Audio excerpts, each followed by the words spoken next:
ஓம் பிரபன்ன பாரிஜாதாய தோத்ரவேத்ரைகபாணயே ஞானமுத்ராய கிருஷ்ணாய கீதாமிருததுஹே நமः.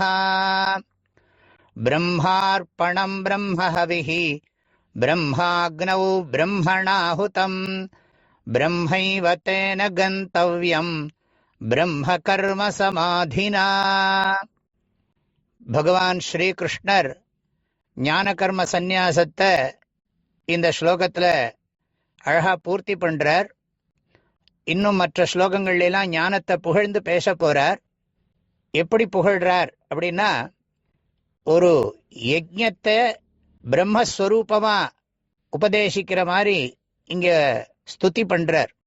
இப்போ ஹோமம் பண்ணணும்னா ஹோமம் பண்றவன் இருக்கணும், ஹோமத்துக்கு ஹோம குண்டம் இருக்கணும், ஹோம குண்டத்துல அக்னி இருக்கணும், அந்த அக்னிக்கு ஹவிஸ் வேணும்.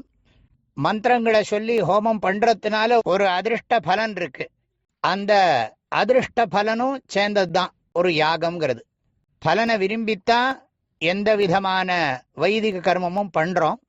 லௌகிக பலனை விரும்பாம பண்ணினாலும் சித்தசுத்திங்கிற பலனை விரும்பித்தான் அந்த கர்மாவும் பண்ணுவோம். ஆனா சர்வம் பிரம்மமயம் அப்படின்னு புரிஞ்சுண்ட ஞானிக்கு எல்லாமே பிரம்மந்தான். ஒரு கிரகஸ்தாசிரமத்தில் இருக்கக்கூடிய ஞானி அக்னிஹோத்ராதி கர்மங்களை பண்ற போது அதை பிரம்மஸ்வரூபமா பார்க்கறான். ஒரு சந்நியாசிக்கு பிரம்மமே எல்லாம், அக்னி எல்லாமே. ஆதிசங்கரர் இந்த சந்நியாசிக்கு எல்லாம் பிரம்மம் அப்படிங்கிற அர்த்தத்தில் உபதேசம் பண்ணியிருக்கார்.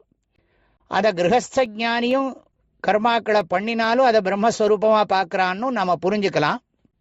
பிரம்மார்ப்பணம், அர்ப்பணம்னு சொன்னா கரண்டி, ஹோம கரண்டி. அர்ப்பியத்தை அனேன இதி அர்ப்பணம். அந்த ஹோம கரண்டிய பிரம்மஸ்வரூபமா பார்க்கறான். பிரம்ம பாவனை இல்லை, பிரம்மந்தான் கரண்டியா காட்சி அளிக்கிறது. பிரம்மத்தை சார்ந்து இருக்கக்கூடிய மாயையோட பரிணாமந்தான் இந்த கரண்டி ரூபம். ஆகையினால அர்ப்பணம் பிரம்ம. அப்புறம் பிரம்ம ஹவிஹி, ஹவிஹி பிரம்ம. அந்த கரண்டியில் இருக்கிற ஹவிஸ், நெய்யோ சாதமோ எதா இருந்தாலும் அதுவும் பிரம்மஸ்வரூபந்தான், அதுவும் பிரம்மத்தினுடைய வெளிப்பாடு தான். சங்கராச்சாரியார் இங்க தெளிவா ஒரு விஷயம் சொல்றார். சால கிராமத்தை விஷ்ணுவா பார்க்கிற மாதிரி இல்ல, கரண்டிய பிரம்மமா பார்க்கல, பிரம்மந்தான் கரண்டியா காட்சி அளிக்கிறதுன்னு இங்க விளக்கமா சொல்லியிருக்கார் ஆதிசங்கரர். ஆக ஹோமம் பண்றவன் யாருன்னா ஹோதா பிரம்ம, பிரம்மணா ஹுதம். சரி, அதனால கிடைக்கக்கூடிய பலன் என்ன அப்படின்னு கேட்டா அதுவும் பிரம்மந்தான். ஆக கர்த்தா பிரம்ம, கரணம் பிரம்ம, அதிகரணம் பிரம்ம. அதுக்கு இன்னொரு கருத்தை சொல்றார், பிரம்ம கர்ம சமாதினா.